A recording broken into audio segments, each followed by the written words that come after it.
আসসালামু আলাইকুম। উত্তর গাজায় বুধবার ইসরায়েলি আর্মির কবর রচনা করল হামাস। কর্মকর্তা সহ নিহত অর্ধ শতাধিক সেনা। হামাসের পাশাপাশি বুধবার লেবানন, ইরাক এবং ইয়েমেন থেকে সমন্বিত হামলা ইসরায়েলের ওপর। লোহিত সাগরে যুক্তরাষ্ট্রের ডেস্ট্রয়ারে সরাসরি মিসাইল হামলা হুথি আর্মির। সব ফ্রন্টলাইন থেকে পালাচ্ছে ইউক্রেন আর্মি, আরও বিশাল এলাকা দখলে রাশিয়ার। বিডিভিউজ ইনফোটেনমেন্টে স্বাগত জানাচ্ছি আমি তাসনিম হোসাইন। আজ জানাবো প্রতিরক্ষা সংক্রান্ত গুরুত্বপূর্ণ কিছু খবর। বুধবার গাজায় ইসরায়েলি আর্মির ওপর ভয়াবহ হামলা চালিয়েছে হামাস সহ অন্যান্য প্রতিরোধ যোদ্ধারা। এসব হামলায় নিহত হয়েছে কর্মকর্তা সহ অর্ধ শতাধিক ইসরায়েলি সেনা। ধ্বংস হয়েছে অর্ধ ডজন মারাকাভা ট্যাঙ্ক সহ ভারী অনেক সামরিক যান। আহত ও নিহতদের উদ্ধারে উত্তর গাজায় 1 ডজনের বেশি হেলিকপ্টার মিশন পরিচালনা করেছে ইসরায়েল আর্মি। এদিন গাজায় ইসরায়েলি আর্মির ওপর হামাসের হামলার পাশাপাশি লেবাননের হিজবুল্লাহ এবং ইরাকি মিলিশিয়া বাহিনীও দফায় দফায় হামলা চালিয়েছে ফিলিস্তিনের দখলীকৃত বিভিন্ন এলাকায় ইসরায়েল আর্মির ওপর। এছাড়া ইয়েমেনে হুথি আর্মি দাবি করছে তাদের মিসাইলে লোহিত সাগরে সরাসরি আঘাত করেছে যুক্তরাষ্ট্রের একটি ডেস্ট্রয়ার। গাজার বিভিন্ন এলাকায় ইসরায়েল আর্মির ওপর ধ্বংসাত্মক হামলার ভিডিও প্রকাশ করেছে হামাসের সামরিক শাখা কাসাম ব্রিগেড।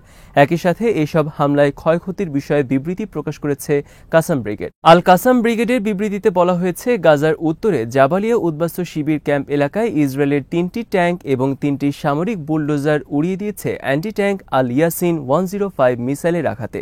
3টি ট্যাঙ্ক এবং 3টি বুলডোজার উড়িয়ে দেওয়ার পাশাপাশি জাবালিয়া ক্যাম্প এলাকায় কয়েকটি সেনা দলের উপর সরাসরি মিসাইল হামলা চালিয়েছে তারা। এতে ঘটনাস্থলে নিহত হয়েছে কর্মকর্তা সহ কমপক্ষে 35 ইসরায়েলি সেনা। তবে নিহতের সংখ্যা আরও বেশি বলে দাবি করছে অন্যরা। হামাসের বিবৃতিতে বলা হয়েছে, জাবালিয়া ক্যাম্প এলাকায় একটি বাড়িতে অবস্থান করছিল কর্মকর্তা সহ ইসরায়েলি আর্মির একটি দল। দীর্ঘ সময় ধরে তাদের গতিবিধি পর্যবেক্ষণের পর শক্তিশালী ডিভাইসের সাহায্যে হামলা চালানো হয় বাড়িটিতে। ট্যাঙ্ক, বুলডোজার এবং ইসরায়েলি সেনা দলের উপর সরাসরি আক্রমণে জাবালিয়া ক্যাম্পের পূর্ব এলাকায় বুধবার একটি জাহান্নামে পরিণত হয় ইসরায়েলি আর্মির জন্য। জাবালিয়া ক্যাম্প এলাকায় আহত ও নিহত ইসরায়েলি সেনাদের উদ্ধারে কয়েক দফায় হেলিকপ্টার মিশন পরিচালনা করেছে ইসরায়েলি আর্মি। ঘটনাস্থল থেকে আহত ও নিহত সেনাদের হেলিকপ্টারে তুলে নিয়ে যাওয়ার ভিডিও প্রকাশ করেছে হামাস। জাবালিয়া ক্যাম্প এলাকায় কাসাম ব্রিগেড ইসরায়েলের যে 3টি ট্যাঙ্ক ধ্বংসের দাবি করেছে তার সবগুলোই Merkava main battle tank. Kasam brigade দাবি করেছে, জাবালিয়া উদ্বাস্তু শিবিরের ব্লক 4 এলাকায় বুধবার একটি বাড়িতে অপারেশন চালিয়ে তারা হত্যা করেছে কমপক্ষে 12 জন ইসরায়েলি সেনাকে। এখানে অপারেশন পরিচালনার সময় ইসরায়েল আর্মির সাথে সামনাসামনি যুদ্ধে লিপ্ত হয় কাসাম যোদ্ধারা। ইসরায়েলি সেনাদের রক্ষায় হেলিকপ্টার থেকে নির্বিচারে গুলি এবং মিসাইল বর্ষণ করে আশেপাশের বিভিন্ন ভবনে, কিন্তু তারপরও শেষ রক্ষা হয়নি ইসরায়েলি সেনাদের। কাসাম ব্রিগেড সেদরত এলাকাসহ বিভিন্ন ইসরায়েলি সেনা অবস্থান লক্ষ্য করে বুধবার রাজুম মিসাইল হামলা পরিচালনা করেছে। কেবল গাজা থেকে নয়, লেবানন থেকেও বুধবার কাসাম ব্রিগেডের সেনারা রকেট হামলা পরিচালনা করেছে ইসরায়েলি সেনা অবস্থান লক্ষ্য করে। উত্তরে জাবালিয়া উদ্বাস্তু শিবির এলাকাসহ আল জায়তুন, রাফাসহ বিভিন্ন এলাকায় কাসাম ব্রিগেড ইসরায়েলি সেনা দলের ওপর সরাসরি আক্রমণ চালিয়েছে অ্যান্টি পার্সোনাল রকেটের মাধ্যমে। প্রতিটি হামলায় ঘটনাস্থলে নিহত হয়েছে একাধিক ইসরায়েলি সেনা। এক টেলিগ্রাম বার্তায় কাসাম ব্রিগেড জানিয়েছে, মঙ্গলবারও তারা গাজার উত্তরে জাবালিয়া ক্যাম্প এলাকায় ইসরায়েলি আর্মির বিরুদ্ধে ধ্বংসাত্মক কয়েকটি হামলা পরিচালনা করেছে। মঙ্গলবার তারা কয়েকটি বাড়িতে ইসরায়েলি সেনা দলের ওপর হামলার পর সেখানে যুদ্ধ ছড়িয়ে পড়ে এবং ইসরায়েল আর্মির বিরুদ্ধে সামনাসামনি যুদ্ধে লিপ্ত হয়। একটি ভিডিওতে বলতে শোনা গেছে, ইসরায়েল একটি সেনা দলের ওপর বোমা হামলার পর একজন কাসাম ব্রিগেড যোদ্ধা বলছে, সামনে আয় কাপুরুষের দল, তোদের মৃতদেহের টুকরোগুলো সংগ্রহ কর। আমরা শপথ করছি, আমরা তোদের কঠিন মৃত্যু এনে দেব।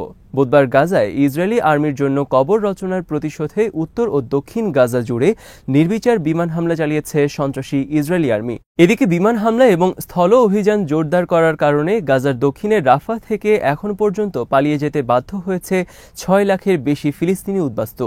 কিন্তু তারা পালিয়ে গেলেও আশ্রয় নেয়ার মতো কোনো নিরাপদ স্থান নেই গাজায়। ইসরায়েলের গণমাধ্যমের খবরেও বলা হয়েছে, গোটা গাজা এখন একটি ধ্বংসস্তূপে এবং পালিয়ে যাওয়ার উদ্বাস্তুরা কোথায় থামবে তা তারা জানে না। লোহিত সাগরে যুক্তরাষ্ট্রের একটি ডেস্ট্রয়ারে মিসাইল হামলা চালিয়েছে ইয়েমেনের হুথি বিদ্রোহী আনসার আল্লাহ। হুথি আর্মি মুখপাত্র ব্রিগেডিয়ার জেনারেল ইয়াহিয়া সারি বুধবার এক বিবৃতিতে বলেছেন, তাদের নেভি এবং মিসাইল ফোর্স কয়েক দফা মিসাইল হামলা পরিচালনা করেছে যুক্তরাষ্ট্রের একটি ডেস্ট্রয়ার লক্ষ্য করে। মিসাইলগুলো সরাসরি আঘাত করেছে যুক্তরাষ্ট্রের রণতরীতে। একই দিন লোহিত সাগরে ইসরায়েলগামী একটি বাণিজ্যিক জাহাজেও কয়েক দফা সরাসরি মিসাইল হামলা চালিয়েছে তারা। তাদের ছোড়া মিসাইল সরাসরি আঘাত করেছে ইসরায়েলি বাণিজ্যিক জাহাজে। জেনারেল সারি বলেছেন, ইসরায়েলি মালিকানাধীন বাণিজ্যিক জাহাজটি তাদের বার্তা উপেক্ষা করে মিথ্যা তথ্য দিয়ে ইসরায়েলের দিকে অগ্রসর হচ্ছিল। কয়েকদিন ধরে জাহাজটির গতিবিধি পর্যবেক্ষণের পর বুধবার জাহাজটিতে হামলা চালায় তারা। তবে যুক্তরাষ্ট্রের ডেস্ট্রয়ার এবং ইসরায়েলি জাহাজে হামলার পর এসব জাহাজের পরিণতি সম্পর্কে কোনো তথ্য প্রকাশ করেনি হুথি আর্মি। বুধবার হুথিদের মিসাইল হামলার ঘটনা স্বীকার করেছে যুক্তরাষ্ট্র আর্মি। যুক্তরাষ্ট্রের সেন্ট্রাল কমান্ড বুধবার এক বিবৃতিতে বলেছে, তারা হুথিদের 4টি মিসাইল আকাশে প্রতিহত করেছে। হুথিদের কোনো মিসাইল তাদের রণতরীতে সরাসরি আক্রমণ করেছে কিনা এ বিষয়ে কোনো তথ্য প্রকাশ করেনি যুক্তরাষ্ট্র আর্মি।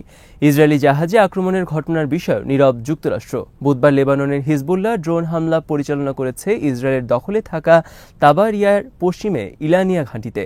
ইরাকের মিলিশিয়া বাহিনীও বুধবার মিসাইল হামলা চালিয়েছে ফিলিস্তিনে ইসরায়েলি দখলকৃত কয়েকটি এলাকায়। বীর আল সাবের পূর্বে ওয়াদি আরিহা এবং নেভাতিম বিমান ঘাঁটিতে কয়েক দফা ক্রুজ মিসাইল হামলা চালিয়েছে ইরাক থেকে।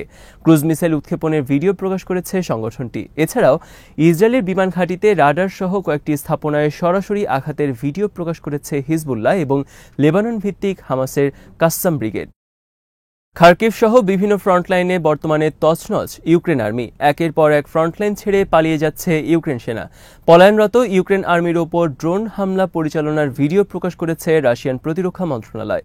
বুধবার রাশিয়ান প্রতিরক্ষা মন্ত্রণালয়ের বিবৃতিতে বলা হয়েছে, খার্কিভ, ডোনেস্ক, খারসন, জাপোরিজিয়া সহ কয়েকটি ফ্রন্টলাইনে মঙ্গলবার নিহত হয়েছে 1000-এর বেশি ইউক্রেনীয় সেনা। ধ্বংস হয়েছে বিপুল পরিমাণ ভারী অস্ত্র। মঙ্গলবার নতুন করে খার্কিভে 2টি এবং ডোনেস্কে একটি বিশাল এলাকা ছেড়ে পালিয়ে গেছে ইউক্রেনীয় আর্মি। মঙ্গলবার খার্কিভে নিহত হয়েছে 125 ইউক্রেন সেনা এবং ডোনেস্কে নিহত হয়েছে 510 সেনা।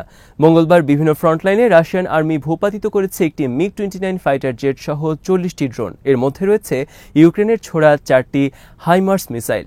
রাশিয়ান প্রতিরক্ষা মন্ত্রণালয়ের বিবৃতিতে বলা হয়েছে, দিশেহারা ইউক্রেন আর্মি কয়েকটি ফ্রন্টলাইনে নির্বিচারে হামলা চালাচ্ছে বিভিন্ন সামরিক অবস্থানে।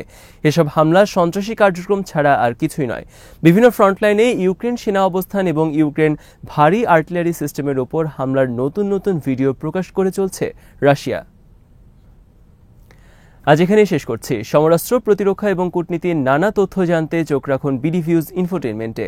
চ্যানেলটি ভালো লাগলে সাবস্ক্রাইব করুন। সংযুক্ত থাকুন আমাদের ফেসবুক পেজে। আল্লাহ হাফেজ।